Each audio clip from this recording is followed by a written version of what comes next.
All righty, we're going to get started.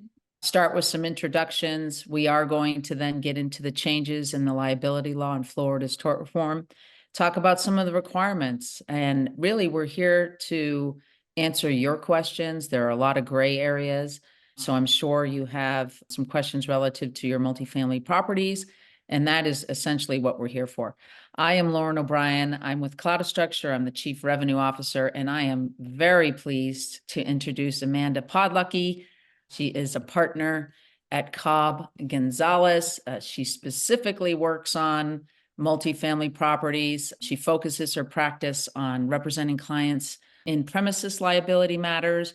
She defends hotels, restaurants, retailers, recreational facilities, and of course, multifamily housing facilities against personal injury, negligent security, and anything related to that. So welcome, Amanda. Really nice to have you, and hopefully we can answer most of the folks' questions today. Just a brief overview of Cloudastructure. If you don't know who we are a cloud AI surveillance company. We are award-winning. We are seen as a market leader in the multifamily space. Not only do we have AI surveillance, but we have integrated remote guarding. Essentially, it's a layer on top of our AI surveillance that allows you to be more proactive with your security. You can essentially create areas that you want to be notified about. If it's 2 a.m. and someone's in a parking lot, you can get an alert. It can be sent to our remote guarding service. We can talk down and we can deter that crime. So we have both forensic and proactive security, and we are the only one that we know of that has it all integrated into one platform. Amanda, why don't you tell us a little bit about Cobb and Gonzalez? Thank you so much, Lauren, for the introduction. It's certainly nice to be with everybody this afternoon. Hopefully everyone who's here in Florida is staying safe from the storm, but I'm glad everyone was able to join us today. So Cobb & Gonzalez, we are a Florida-based firm based in Jacksonville. We have 2 offices, one in Orlando, one in Jacksonville, and we handle a variety of matters from construction law to business litigation. We do a lot of community association work with HOAs and condo associations, real estate litigation, general liability, and other corporate transactional work as well. So personally, I've been practicing in Central Florida for about 17 years now, all in the area of general liability. And as you said, my practice focuses mostly on the defense of claims in the hospitality industry, as well as multifamily housing properties. Terrific. And I think some of you who are joining us today might even know Amanda. So why don't we just open it up for a little bit of education, Amanda, and just talk about some of the changes and how it all works. Sure. So last year in 2023, we had a very long overdue overhaul of the tort reform system in Florida. There have been a number of issues with negligent claims, liability claims for years in Florida. They were getting very out of control. There was a lot of exposure on businesses. Of course, with exposure comes cost, time in defending these claims. So the Florida legislature jumped in with the help of the governor, and they signed this huge overhaul with the tort reform, changing a number of the laws that really impact the ability of a plaintiff or a claimant to recover in a liability claim. So the first big thing that is really helping us here is the change from comparative negligence, pure comparative negligence to modified comparative negligence. I know that sounds like just a lot of legal nonsense to most of you, but what that really means is initially and historically, Florida has always followed what's called pure comparative negligence, meaning if there's a incident, a negligent security matter, a slip and fall, trip and fall, whatever you're talking about, the person who was injured or allegedly injured, they can also be held responsible, right? I mean, how many times do you see someone, they're walking, they're not watching where they're going, they slip on something that's right in front of them, they can also be apportioned with that fault. Historically, if they were up to 99% at fault, they could still recover that 1% against you. So this new modified system now reduces that down to 50%. So if the person who is suing for negligence is more than 50% at fault for their own incident, they cannot recover anything. anything. So that is a huge bar to recovery. A lot of other states follow this modified comparative standard. This is very helpful for us in Florida in establishing, a defense against these claims, especially with really open and obvious type claims.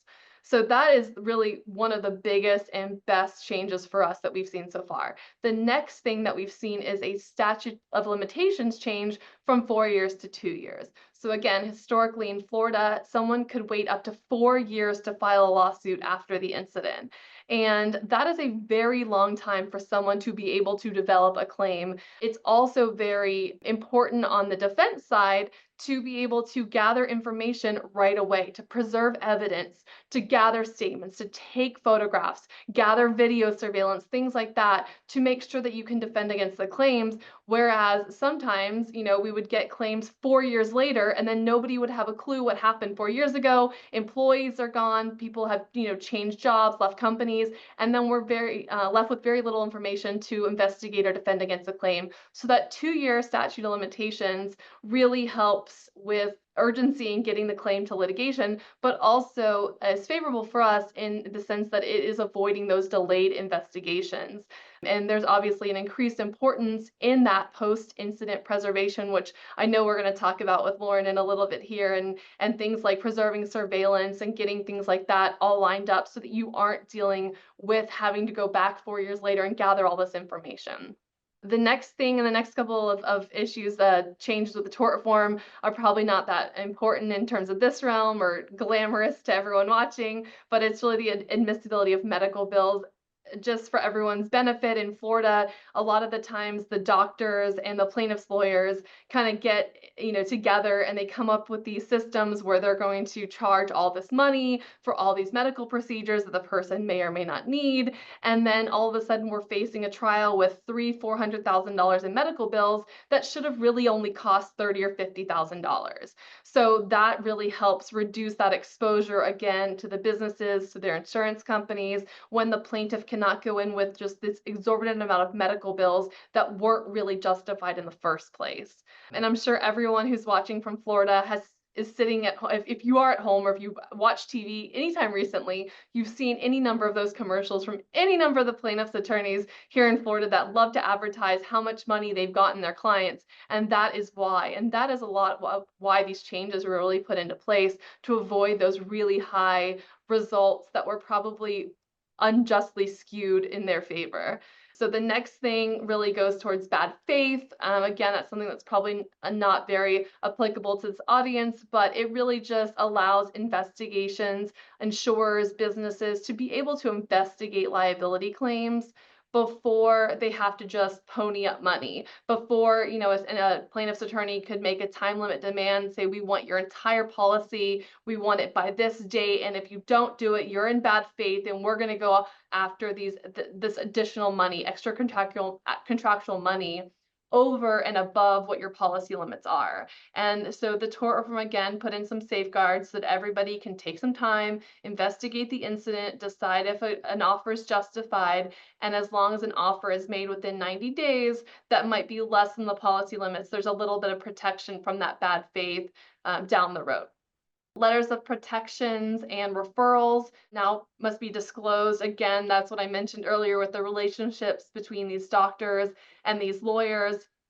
Before, plaintiffs' attorneys could send their clients to these doctors, there's specific surgeons or specific chiropractors or MRI centers throughout the state that are very notorious for treating people that are involved in personal injury litigation. And these aren't your normal doctors, the reputable ones that you might see at a hospital or things like that, but these clinics that are notorious for, again, over treating people and running up those bills. And now the jury gets to hear that the doctor and the lawyer have this relationship between them, and that the doctor only gets paid if the lawyer gets paid and if the plaintiff gets paid. So it really helps establish that bias against those larger awards.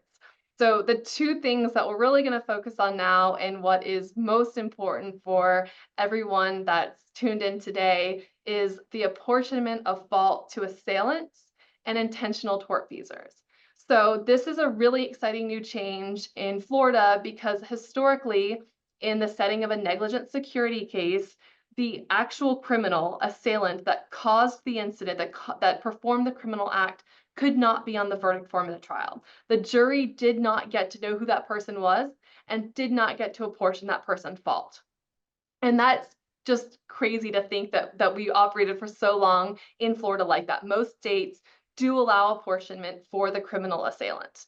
So now we get to, if there is a negligent security matter that is going to go to trial, we get to tell the jury that someone else did this, committed a crime, and that they should be held responsible, not the business, not the property. And not only now does the jury get to consider that person, they are actually required by statute to actually consider all the involved parties. So they actually have to consider whether the assailant is responsible and should be apportioned some of the fault on the verdict form. And so at trial, going back to that comparative part we talked about, at the end of a trial, when the jury portions out who was responsible, they get to portion some fault to the plaintiff, they get to apportion some fault to the named defendant, if any, and then they also get to consider that assailant. So that just further reduces that overall exposure, that percentage that the business may have to end up paying, because in Florida, the business is only responsible for paying their share of liability, not everyone's share of liability. So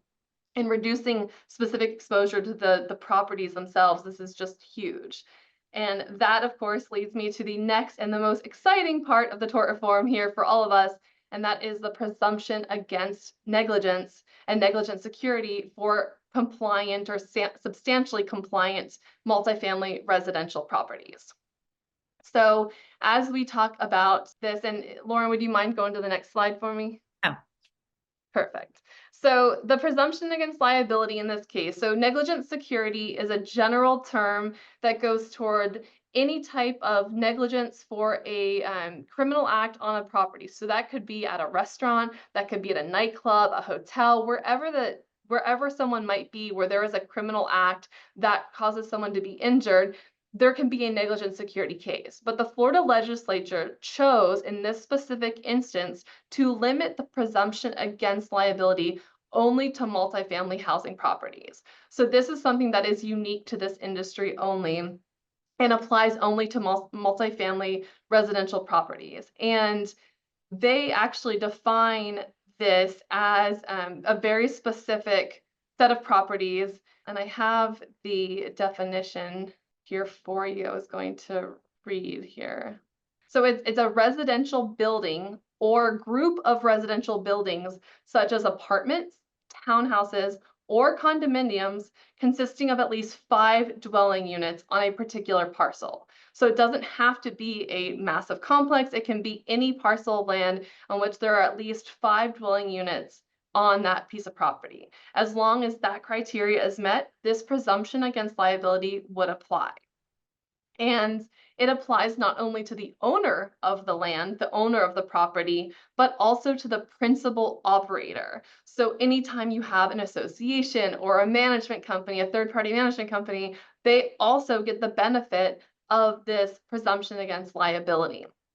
So it does get, we do get to expand that just beyond the property owner, because in Florida, typically the owner of the property is the one who owes a non-delegable duty. So the owner of the property is on the hook for anything that happens on their property regarding negligence, and the principal operator might not have that same non-delegable duty, but they also get the benefit of establishing the presumption against liability and really helping the owner out as well in the process. So in order to get the presumption against liability, you have to substantially implement specified security measures. And we'll get into that in a couple of minutes, but it's basically a list of security measures that are actually listed by the statute, listed by the legislator, that are set out in the statute. And if you substantially comply with that list, there is a presumption of liability in favor of the property.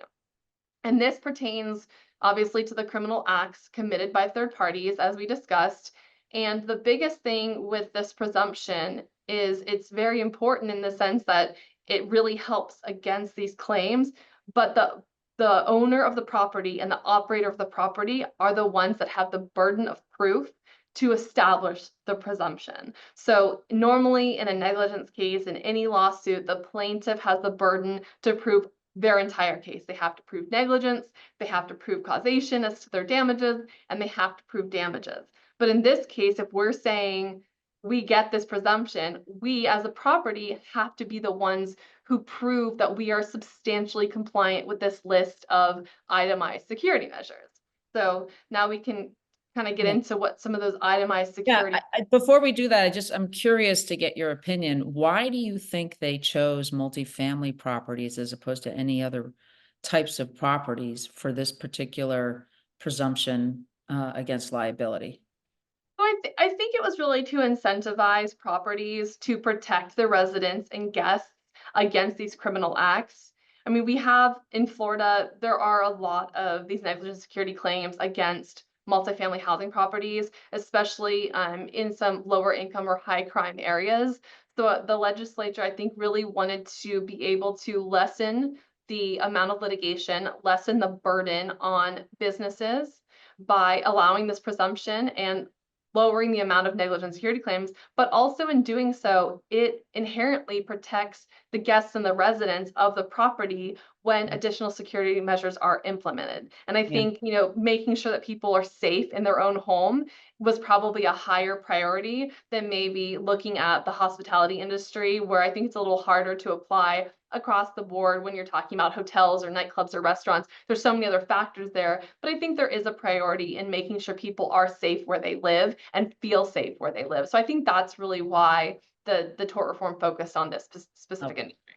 And before we go into, some of the things that folks can do, I know from our perspective, we talk to a lot of multifamily properties, and they are very aggressively trying to secure their properties and using the best technologies. But I'd love for you guys to put in the chat, what are you doing? What are you seeing the most success with?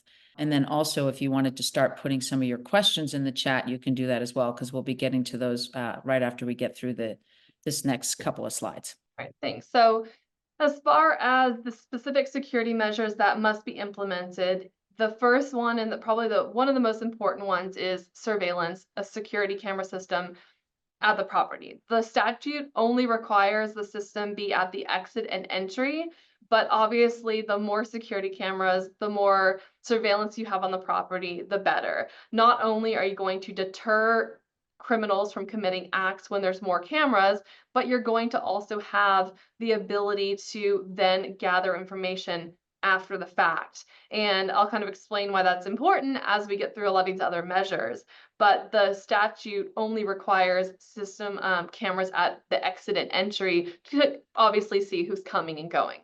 The next measure that is required under the statute, or is itemized, I guess I should say, under the statute, is preservation of the surveillance for 30 days. Not only do they want to make sure that you have cameras, they want to make sure that you have working cameras, operational cameras that have the ability to record and gather information so that you can go back in the event of a criminal investigation for law enforcement or for purposes of defending against a civil liability claim, to make sure that you're able to gather that information. So being able to have the cameras, making sure they work, and being able to download and preserve that footage for at least 30 days is very critical. And the 30 days is really just to allow you time to gather that information as the initial investigation is unfolding. If your system only preserves footage for 24 hours, it's going to be very difficult if the police show up a couple of days later asking for surveillance, or if you get a letter of representation from an attorney 2 weeks later asking you to preserve all your footage and it was only preserved for 24 or 48 hours. So that being able to go back for 30 days is really critical to make sure that you're gathering that crucial evidence that you need to, again, both help law enforcement and protect against general liability claims. The next thing on the list is lighted parking lots from dusk to dawn. Now, lighted, of course, is not specifically defined. There are some specifics in the statute, which I can certainly share about the specific lumen levels and how much light is required. But it's very important that there's lighting and there's sufficient lighting and that it's on from dusk till dawn and that it's not motion activated, that it's always on. And obviously, if you have lights, they need to be working. They need to have bulbs. They need to be changed. They need to be inspected regularly to make sure that the lighting stays compliant with the statute. In addition to the parking lot areas, they also require lighting in the common areas, walkways, and for whatever reason, they included laundry facilities. And in my experience, I haven't had a lot of issues with claims in laundry rooms or facilities, admittedly, with these claims, but I'm assuming there was a reason that they did include laundry rooms in this list. But I think it's more important just to the common areas and the walkways, the breezeways, stairwells, things like that. Anytime you have a common area where people can access it outside of the individual units, I think that's where they really want to make sure that there's a focus on lighting and sufficient lighting. As far as the individual apartments, they want to make sure that there is a deadbolt in every door, and it has to be a 1-inch deadbolt. Also, locks on windows and sliding doors. And obviously, this is more for first level, obviously, sliding doors and windows as well. They want to make sure that all the windows have the ability to lock so that they're not all open for obvious reasons that prevents access to these units.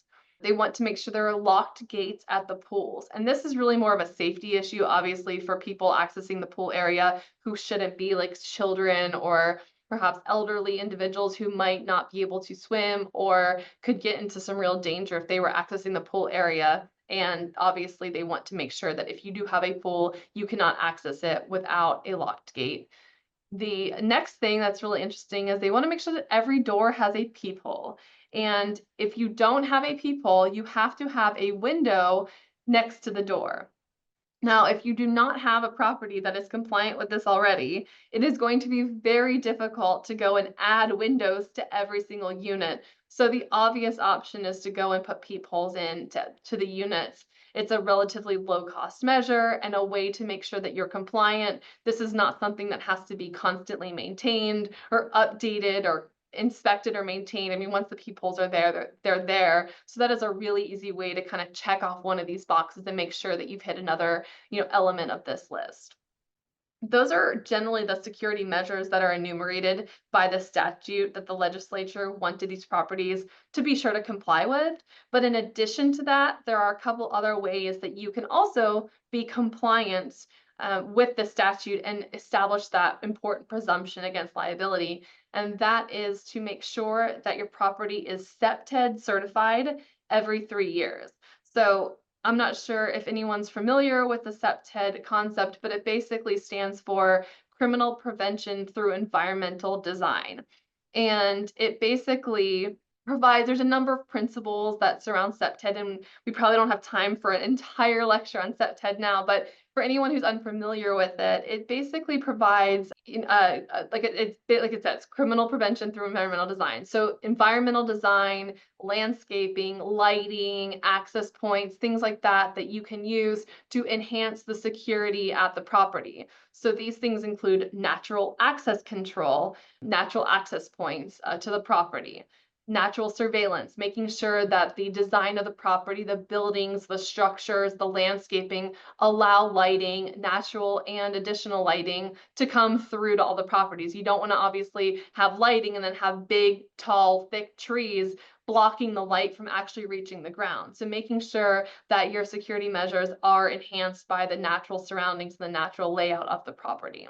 Territorial reinforcement, making sure that there's a clear definition of your property. Where does your property start? Where does it end? Is there a wall around it? Is there fencing? Is there, a natural barrier like a waterway, a stream, things like that that will separate your property from the outside to prevent people from being able to access it in ways that they shouldn't. Activity support, making sure that there's additional activity to make sure that individuals are going to be active in the areas where natural surveillance is most likely.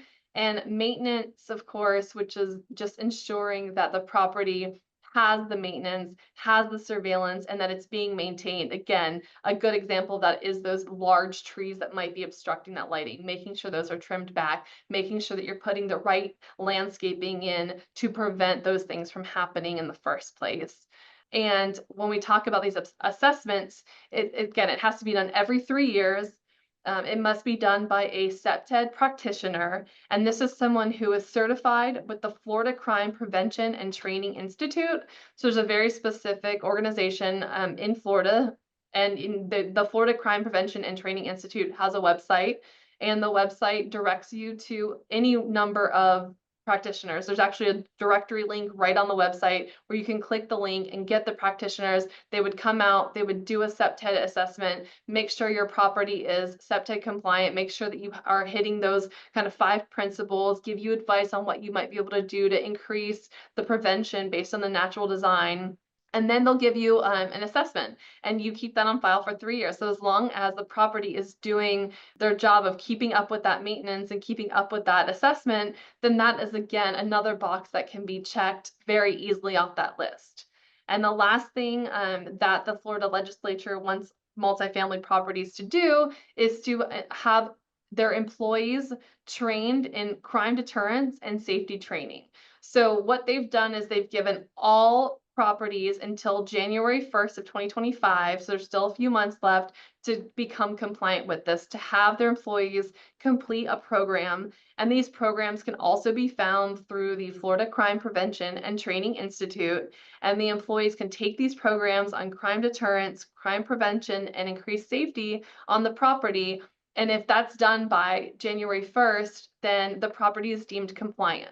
As far as any new employees that come on after that, I believe they have 90 days to then complete that training. So this is something that the properties, the management companies can easily implement into their normal training by adopting one of those programs through the Crime Institute and just incorporating it into their new employee training, their onboarding, so that someone, as they're going through learning the policies and procedures, they can also do this training. And again, once everyone on property is compliant with that, that is another box that can be checked. All of these things are ways that the properties can protect themselves against liability, create that presumption.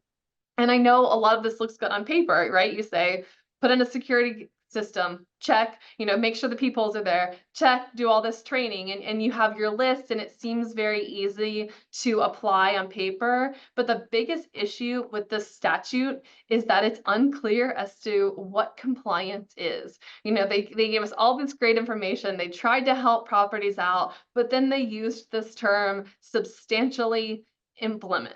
Well, what does that mean? Unfortunately, I'm here to tell you that as of right now, we still don't know. There are no cases at this time in Florida that actually delve into that part of the statute because it's newly implemented. There haven't been a lot of decisions on that. And obviously, it takes time for these cases to go through the court system, the trial court level, and then, of course, end up getting appealed and go through the appellate process. So there hasn't been enough time at this point to determine or to have case law that tells us, okay, well, 3 things off the list are not substantially compliant, but 6 are, or vice versa. So we have to kind of use our best judgment in making that call at this point. Obviously, the more the better. If you can check every one of those boxes, it's going to be very difficult for a plaintiff's attorney to argue that you were not substantially compliant.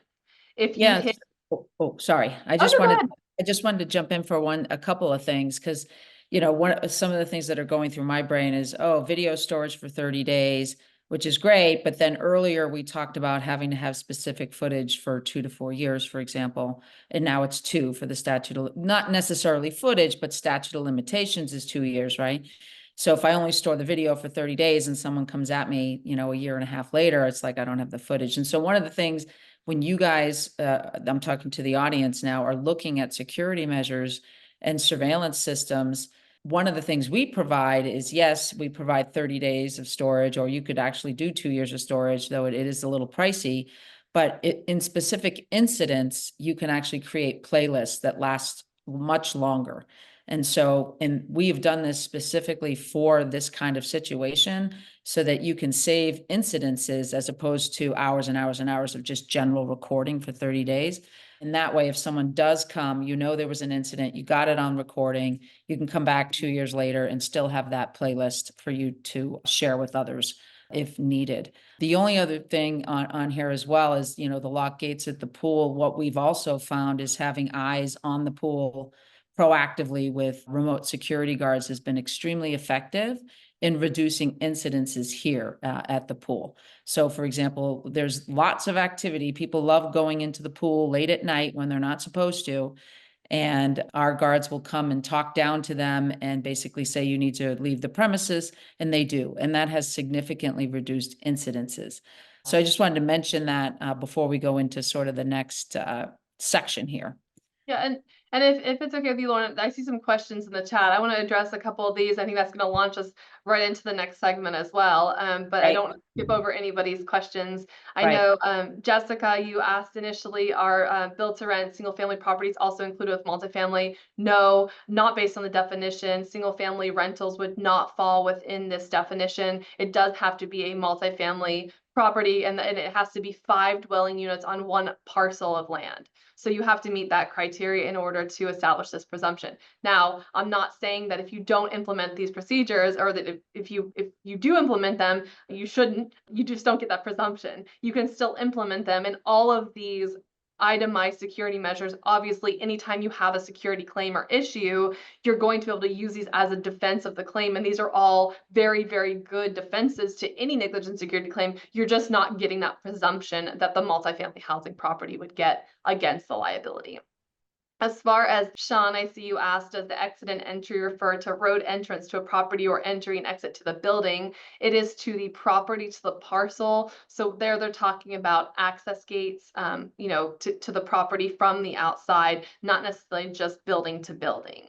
That's just really the exit and entry of the premises as a whole. As far as I saw a comment that these are expensive. Yes, they can be, but that kind of launches me into the next part of this is, the cost benefit analysis of these measures, right? I mean, obviously they're expensive. You're going to pay for these SEPTED assessments once every 3 years, but overall, when you're looking at the time and the costs in defending against these claims, it is going to pale in comparison to, having to defend a long, lengthy, expensive case in litigation. I mean, these cases in Florida can go on for years. The courts in the last few years, especially since the pandemic, have really tried to limit the amount of time these cases are pending. These cases could go on for, years and years and years. I actually had a negligent security case last year go to trial in 2023 from a 2015 shooting incident. So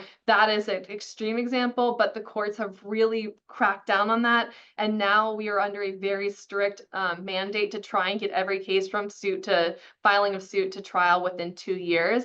And there are even more rule changes coming in January to the rules of civil procedure that really streamline the process so that these don't drag out, but they still are going to affect the property's, participation in litigation. You're going to be taking time out for property managers, maintenance staff to be deposed. You're going to be taking time out to do expert inspections on the property. There's going to be disruptions to the business on the property. So those things can add up and can certainly impact a business's bottom line more so than maybe that SEPTED assessment. So you have to look at, which of these measures do you want to be able to comply with to create that presumption to protect against a potential liability claim down the road. And I'm sure everybody has an interest in protecting their guests and residents, generally speaking. But when we're looking at the liability part of it, these liability cases, again, can just get so expensive and time consuming that I think there's a significant benefit in implementing the procedures early on.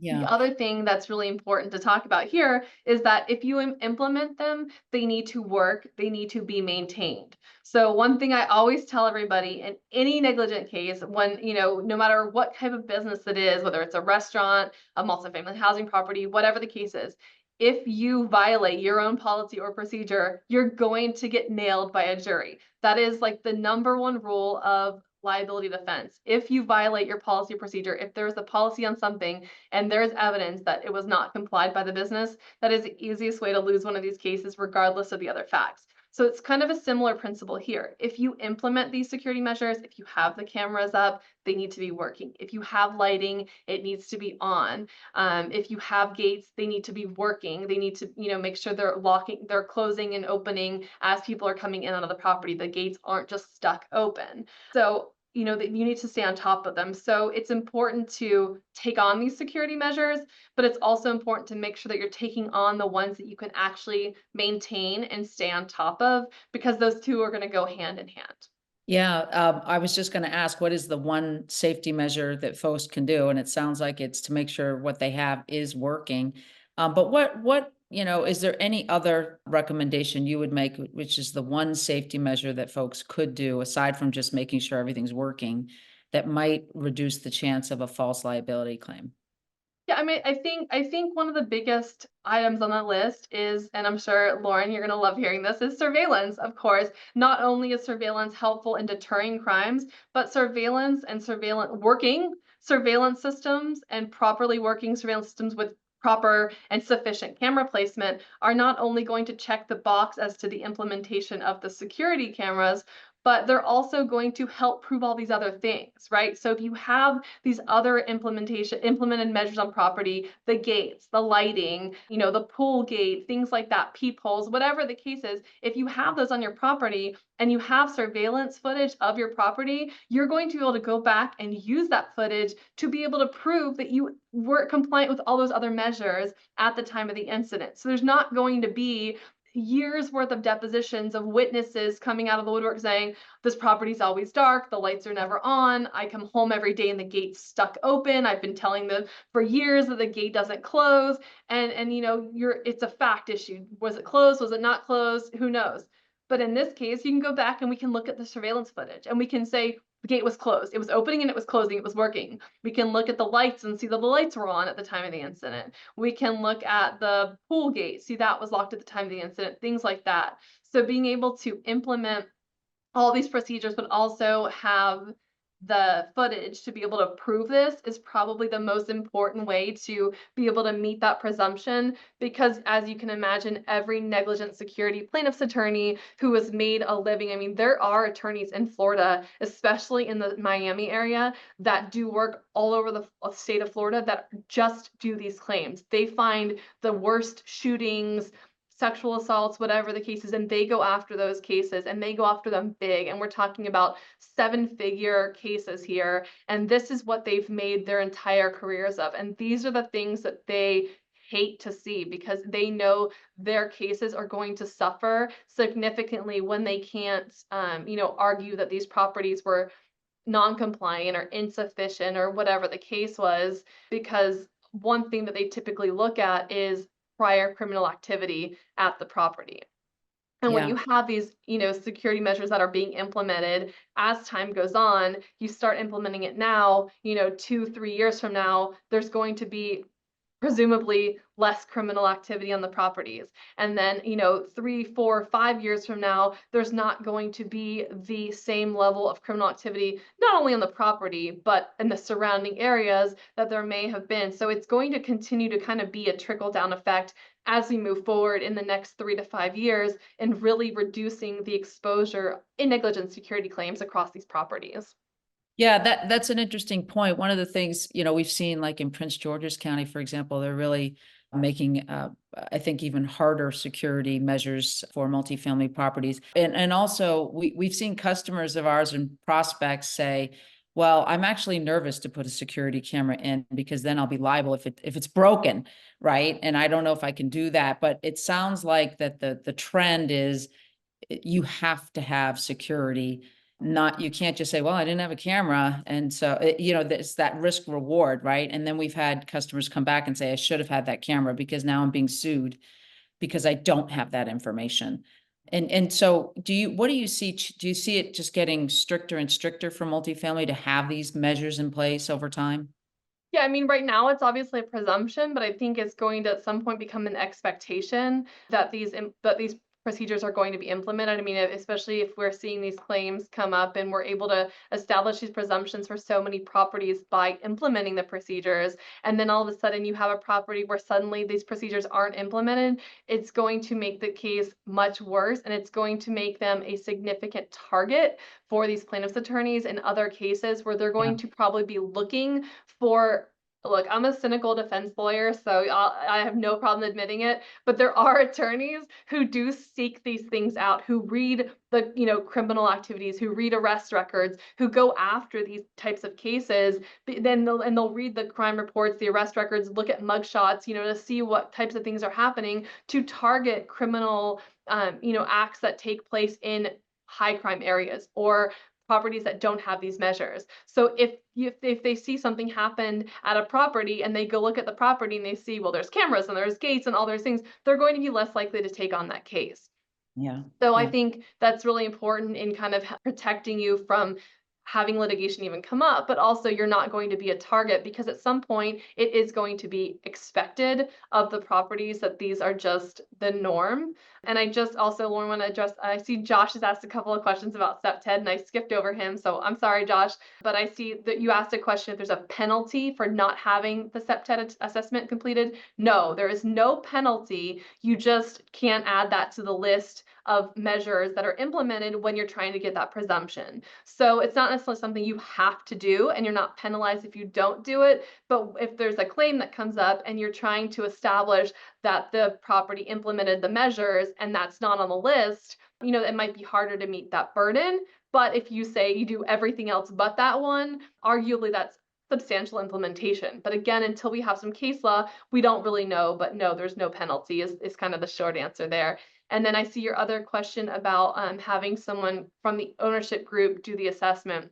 As long as they are a certified SEPTED practitioner, I do not think that prevents them from doing it. However, I do know that when this first came out, there was a mad rush to the Florida Crime Prevention and Training Institute to get certified as a practitioner for SEPTED because everybody wanted to get a part of that money that was going to be spent inevitably by these properties. So they rejected a lot of people. So if you have someone who's already a practitioner, by all means, you're entitled to use them. There's nothing in the statute that says it has to be an outside person, only that it's a practitioner from the list. So I think that hopefully answers your question. If not, let me know. And one thing I do want to add as well that I didn't mention before, and it's probably important to mention, all of this, all of the presumption against liability, all of the security measures, protecting yourself against liability only applies to criminal acts of third parties. It does not apply to employees or agents of the property. So if you have situations, you hear unfortunately about situations where there might be someone on staff,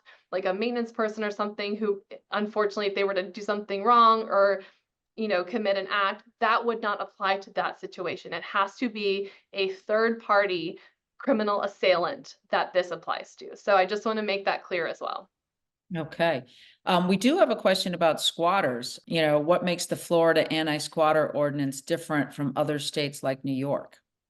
So admittedly, I am not an eviction lawyer. I do not want to speak on this, especially when I'm not licensed in New York as well. But I do understand that there's going to be maybe an upcoming webinar on some squatting issues. So I'm just going to throw that out as a tease. I know we've talked about it, so I'm just gonna tease that and tell everyone to tune in.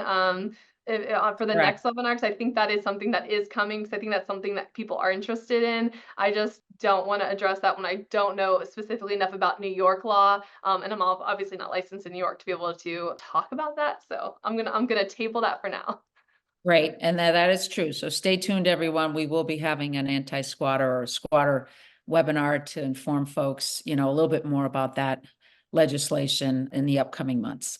One thing I'd like to say, because, people are probably thinking this is going to be super expensive and what have you, is I think of ROI, right? One incident could be $1 million. One incident could be $500,000. And when you're talking about implementing some of this, we see on average, if it's a large property, maybe 40,000. If you think of, and that's with new cameras and installations and things like that. But if you already have existing cameras and you want to put a cloud, video surveillance on here, we, are actually realizing that it is a cost burden for folks. So for areas where there's ordinances, we offer discounts. For Florida specifically, we have 20% off our cloud surveillance and cameras. We're offering 1 free month of remote guarding, so you can, check in on how that works. If, you kind of get things moving before, January 1st. But again, if you want us to go through the ROI with you, we can certainly do that. But what we find is it more than pays for itself within like 6 months or less.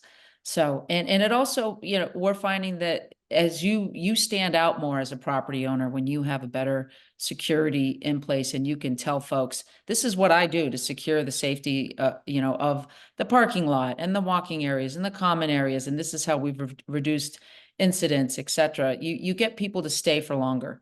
And so your occupancy rates are much higher. You don't have vacancies, et cetera. So it's a gamut of benefits when you do something like this. Is there any other questions? I'm not seeing anything else.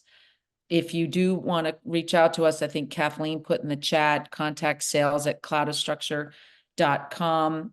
And then also we will put in the chat Amanda's email, and we will send this out in a recap and any other pertinent information like the SEPTED process. I think putting a link in a follow-up email for you guys to follow on would be great too. So thanks everybody for joining. Thank you so much, Amanda, for the wealth of information. You're welcome. It was so nice to be And here. I wish everyone in Florida safety, and hopefully the hurricane isn't as bad as projected, and buckle down and take care.